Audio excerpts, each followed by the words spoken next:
Magandang hapon po, magagabi na rin po ng linggo mga kaibigan. Update po tayo sa lagay ng ating panahon ngayong July 28 po, 2024. Pero bago tayo magpatuloy, pinapaalala ko po, huwag niyo pong kalimutan muna mag-like at subscribe kung di ka pa nakasubscribe at pahit po ng notification bell. Napaka-importante po niyan para lagi po kayong updated sa lagay ng ating panahon. Maraming salamat po. So mga kaibigan, patuloy pa rin po nating binabantayan ito pong active low pressure area na namataan po kaninang alas 3 lamang po ng hapon.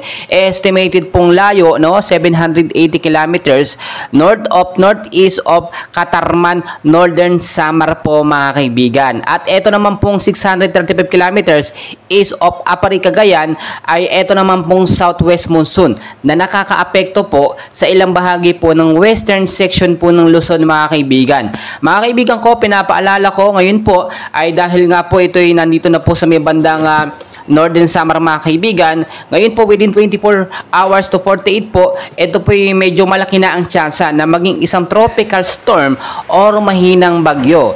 Ang pinapaalala natin sa mga kaibigan sa inyo, no, at kinakabahala po natin kung sakaling mabuo po bilang isang ganap na bagyo, ito nga po low pressure area at maging bagyong Dindo. Nawa po, sana po, no, ay maging mahina lamang po ito at hindi po maging kasing lakas po ni Typhoon Carina na doble po o naminsala talaga sa ating bansa. So ngayong hapon po mga kaibigan, no, hanggang sa gabi yung forecast weather conditions po natin, ito po yung mga lugar na dapat po mag-ingat, no, sa banta po ng pagbabaha at sa landslide at mga posibleng ulanin po ngayong gabi po ng linggo mga kaibigan. Makinig po kayong mabuti, baka narito po yung mga lugar po ninyo para makapaghanda na po tayo hanggat maaga pa po. Sa area po ng Metro Manila, Ilocos Region, Zambales, Bataan, Cavite, Laguna, Batangas, Occidental Mindoro, kasama na po, no, kaibigan, ang Northern Palawan, maula po na kalangitan ang mararanasan po dyan, no, ngayong hapon. Bandang gabi po, mga isolated light rains to heavy rainfall, mahina hanggang sa posibleng paglakas po na pag-uulan, yung mga bugso, kasama rin po yan, no,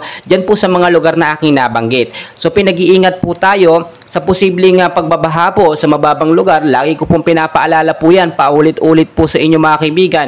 At yung mga landslide prone area din po, sa mga lugar na yan, mag-ingat din po kayo dahil ayaw na po nating maulit yung pagbabaha at mga landslide, mga sakuna nitong nakakatapos lamang po na Typhoon Carina mga kaibigan. So ngayon po, maghanda na po tayo, no, pakiusap po mga kaibigan.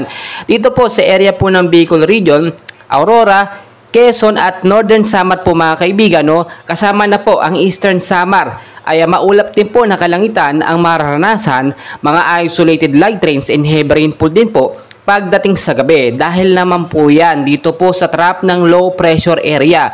So yung extension ng LPA, no, na nakakaapekto, do hindi pa ganoong kalakas pero may epekto na po yan. So pinag-iingat po tayo kung sakali po magkaroon ng patuloy na pag-uulan at malakas doon po sa banta ng pagbabaha sa mababang lugar sa mga nabanggit ko po, no. At yung mga landslide prone area, especially po yung mga mountainous area, mag-ingat po kayo mga kaibigan ko. Pakiusap po, no, makinig po tayo.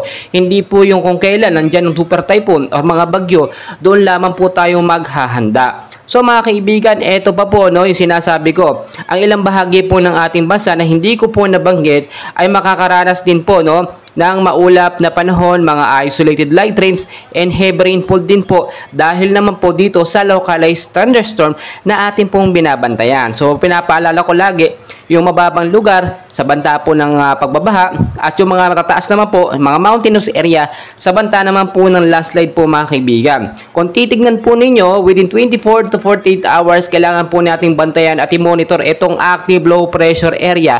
Posible po kasi maging isang ganap na bagyo ito. At kung ito mo yung mahina lamang, no, ay hindi po ito makakapinsala. Ang kinakatakot po natin, kapag ka ito po nabuo at naging malakas, so posibleng mas malakas pa sa Typhoon Carina, yun po ang dapat nating ikabahala. Huwag po tayo umasa, no, sa ibang mga sinagsasabi na flood control, meron tayo 5,500. Hindi naman po yun dahil doon. Hindi po yun makakatulong kapag kabinaha ang lugar natin.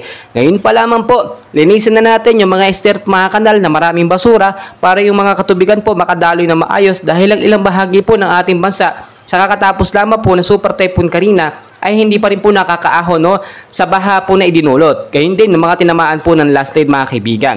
Para sa akin mga kaibigan, hindi po ito pananakot, bagkus paalala lamang sa inyo para maging handa tayo. Hindi yung kung kailan nandyan na ang super typhoon saka po tayong matataranta mga kaibigan. At kung wala naman po kayong importanteng lakad sa hapon at sa gabi, mas maganda at pinapaalala ko manatili na lamang po tayo sa ating mga kabahayan para safe na safe po tayo. Dahil kung napapansin po ninyo ngayong hapon, ilang bahagi po ng Metro Manila ay nakaranas po ng mahinang pag-uulan. Asahan natin pagdating sa gabi, posibleng lumakas po yan dahil nga po sa banda po nitong active low pressure area na pinapalakas po ng hanging habagat. So mga kaibigan ko, maraming salamat and please pakiusap. Huwag niyo po kalimutan mag-like and subscribe